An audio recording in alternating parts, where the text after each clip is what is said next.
Hi, my name is Sam Led, and welcome to The Fearless Now. This is for you, and you in the nosebleed seats. If you're looking for an easier way to approach anxiety, stress, and unhealthy habits from the inside out, there's no techniques and no strategies. So sit back, relax, and let me be your peace of mind Uber driver here on The Fearless Now. Welcome to the Fearless Now podcast. My name is Sam Led, and I'm a transformation coach.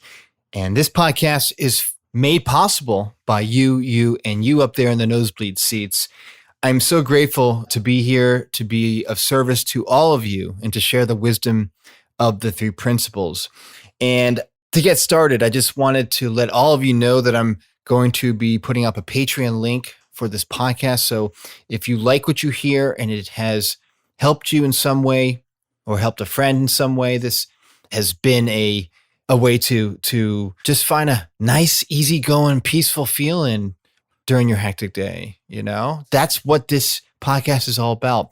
As Syd Banks says, look beyond my words. Don't really listen to my words. Listen beyond my words. And if you get in a feel-good feeling and you're getting calm and you're feeling relaxed and you're dropping into the moment, whether you're in your cubicle at work, or you're taking care of your kids and you have a day off from work, or you're driving on the freeway and you just are settling into the drive, I hope my voice and I hope the wisdom that's conveyed beyond my words is getting you present, is getting you calm, and is getting you back to who you are, which is a jolly old fellow. Because all of you are jolly.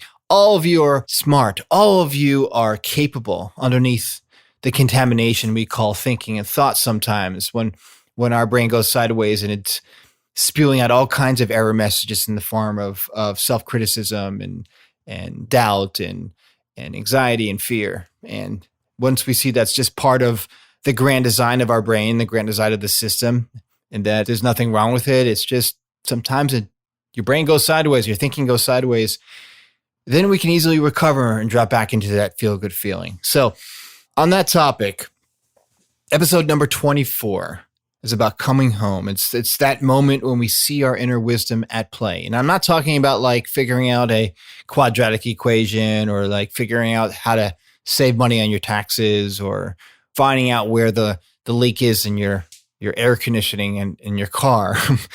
That is a different kind of wisdom. That's wisdom of form. I'm talking about the formless, things that our brain cannot describe in language. It's a feeling. It's a calm, the feeling of presence, as a lot of the 3Ps practitioners call it, this feeling of expansiveness. We all experience it when we calm down. Maybe we feel that way right before we go to bed at night, or we're tucking our kids in, or we're feeding our animals, or when we take our lunch break, or even when we're at work. And even in the chaos of the daily grind, there is those quiet moments where you're just in the flow, where you're making your client calls, or you're checking your email, or you're billing your clients, or you're doing payroll, whatever you're doing. We just get into the flow of things and time just goes on by. We forget that we've just spent 3 hours doing what we're doing and the day's over. That's dropping into the now. I wanted to really start this episode by reading a little bit from a couple passages from the missing link. I sometimes like to glean from this beautiful, beautiful book written by the venerable Scottish mystic Syd Banks, who came across these principles by accident when he had this kind of mystical experience when he really saw his thinking for what it was, which is illusory nonsense and all made up and absolutely has no bearing on our peace and well-being, even when we're broke, even when we're not feeling well, even when we're old or young, or where you are in your life, whether you're homeless or you're living in a mansion in Beverly Hills. We can all obtain nirvana. We can all find that state of peace, that state of enlightenment, as the Buddha calls it, or you name your prophet, whatever they call it, when you're sitting in your cubicle at work, or when you're getting on the freeway and driving to work, or making a grilled cheese sandwich. It doesn't matter. So I'm going to read from the missing link. You can actually get this book. It's on Amazon. It's a short book. I think it's like 135 pages, and it's written in a very simple style, in a very simple way.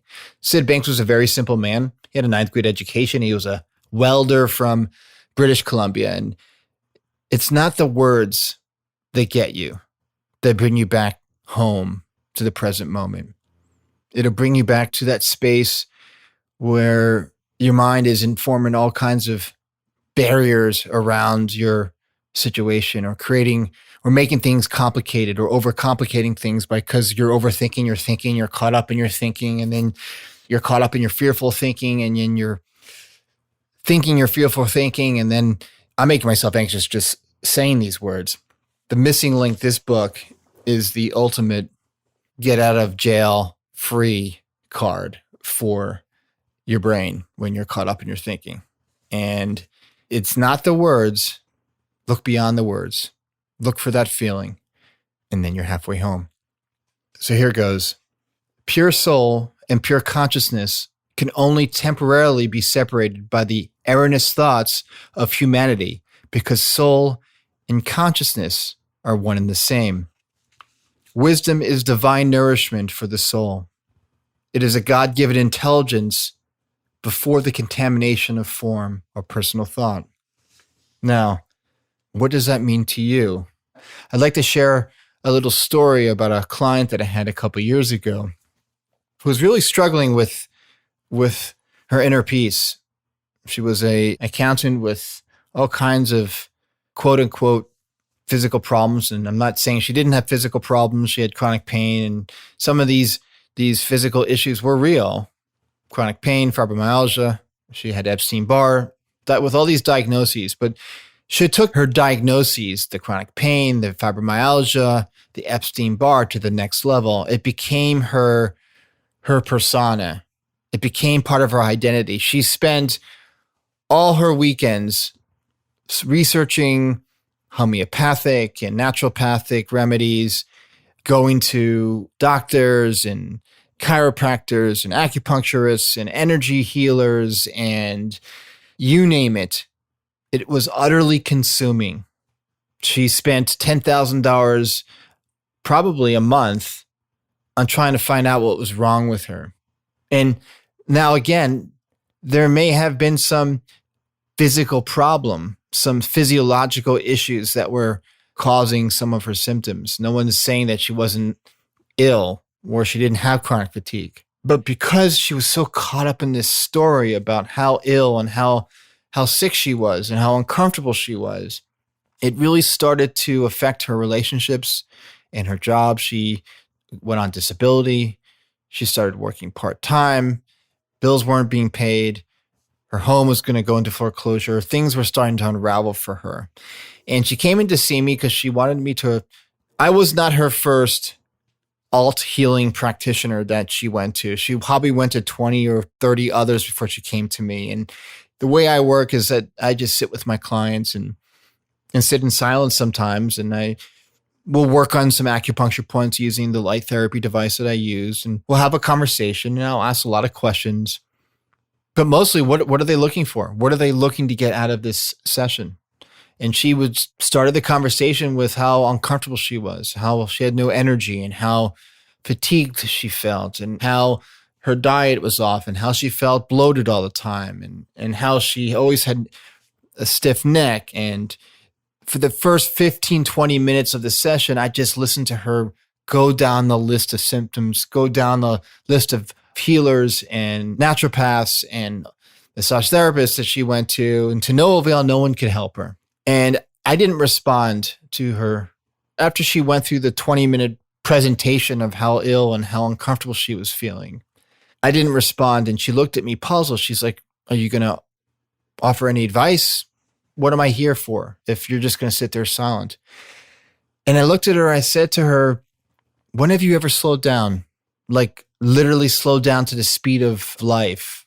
When have you ever just slowed down to being in the moment right here and just listened to your breath and just sat here and just got quiet?"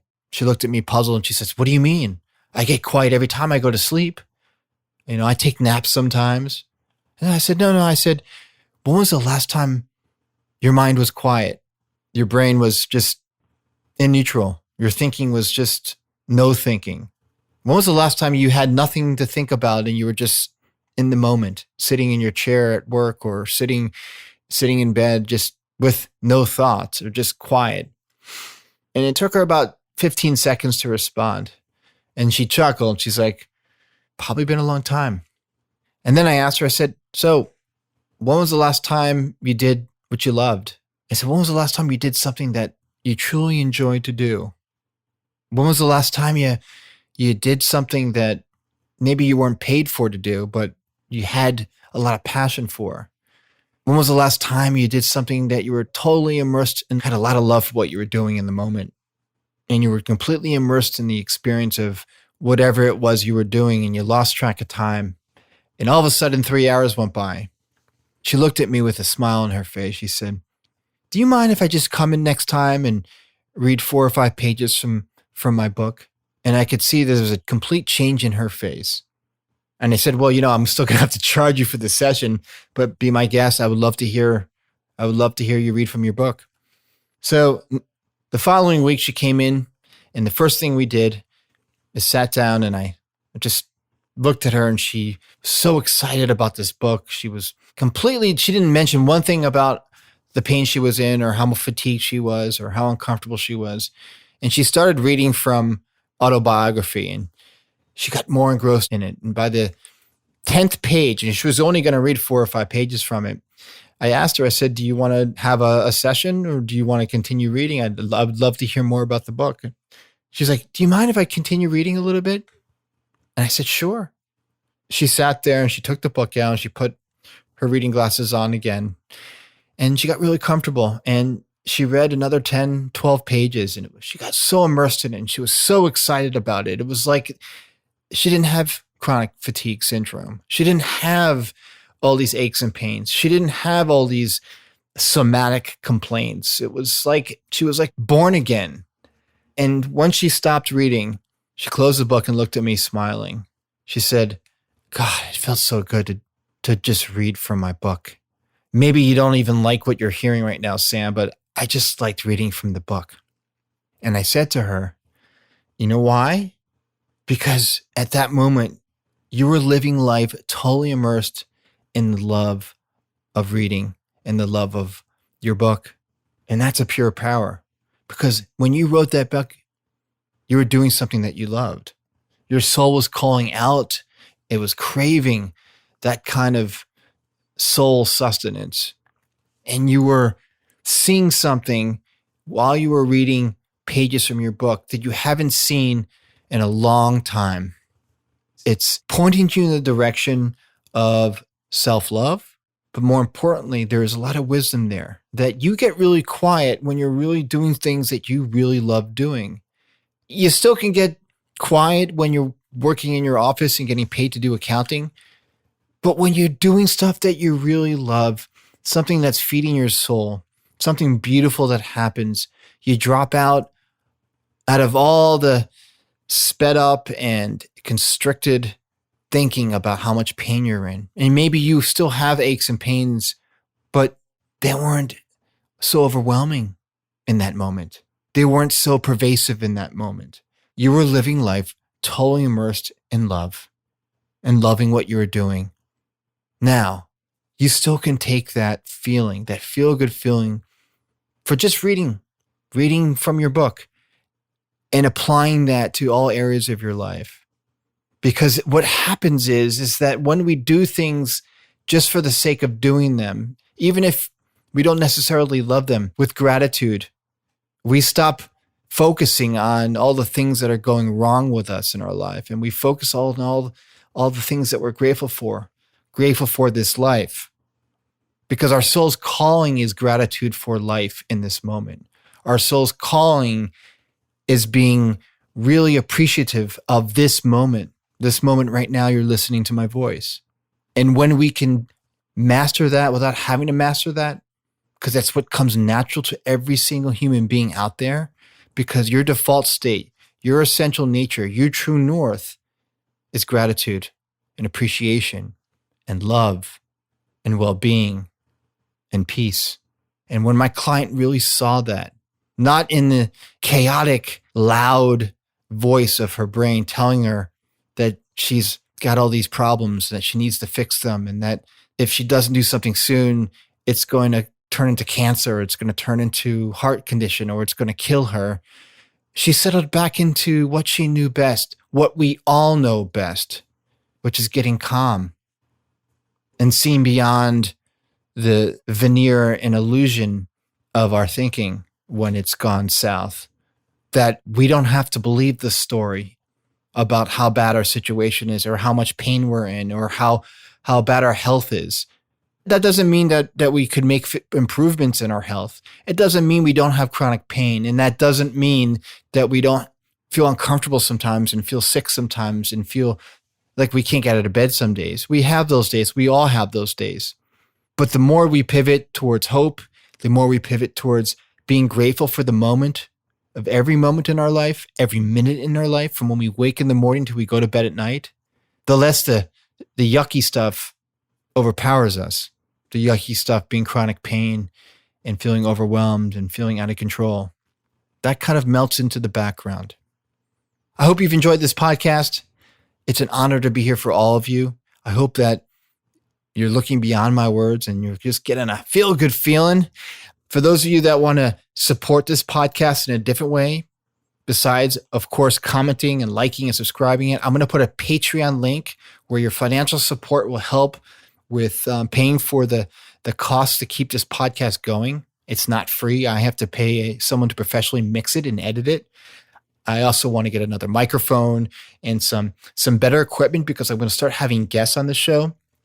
And in fact, I'm going to have my first guest for episode number 25, Bobby Kudo from the Bobby Kudo Show, the famous Bobby Kudo Show, which I've been honored to be a guest on for 2 episodes for episode number 25. So check out the Patreon link. Please support what you can financially and also comment, like, and subscribe. This podcast is for all of you guys. It's an honor and a privilege to do this for you.